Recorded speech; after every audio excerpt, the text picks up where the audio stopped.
जिंदाबाद जिंदाबाद जोहार जोहार।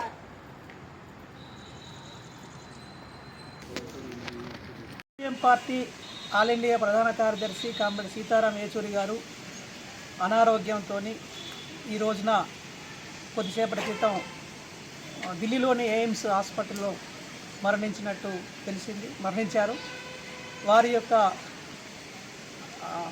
సంస్మరణ సభను రేపు పార్టీ కార్యాలయంలో నిర్వహిస్తూ ఉన్నాము. ఈ రోజున ఆయన మృతికి సంతాపాన్ని ప్రకటిస్తూ జెండాను అవనతం చేయడం జరిగింది. సీతారాం ఏచూరి గారు దేశంలో రాజకీయాలలో చెరగని ముద్ర వేసినటువంటి కామ్రేడ్ సీతారాం ఏచూరి గారు జాతీయ ప్రధాన కార్యదర్శి కాకుండా ఈ దేశం సమైక్య దేశంగా, లౌకిక దేశంగా, కుల మతాలు లేని, కొట్లాటలు లేనటువంటి ఒక దేశంగా ఉండాలని చెప్పి గాఢంగా విశ్వసించినటువంటి వ్యక్తి.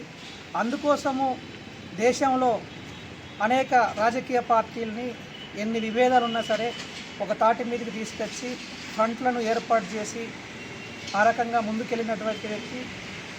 ఇండియా కూటమి ఆవిర్భావంలో చాలా కీలకమైనటువంటి పాత్రను పోషించినటువంటి వ్యక్తి. రాజ్యసభ సభ్యుడిగా పార్లమెంటులో తన యొక్క గళాన్ని ప్రజలకు అనుగుణంగా వినిపించినటువంటి వ్యక్తి.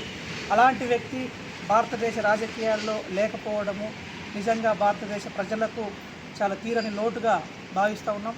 కమ్యూనిస్టు పార్టీ ఉద్యమానికి, ఉమ్మడి కమ్యూనిస్టు ఉద్యమానికి కూడా తీరని లోటు అని చెప్పి సందర్భంగా భావిస్తూ ఉన్నాం.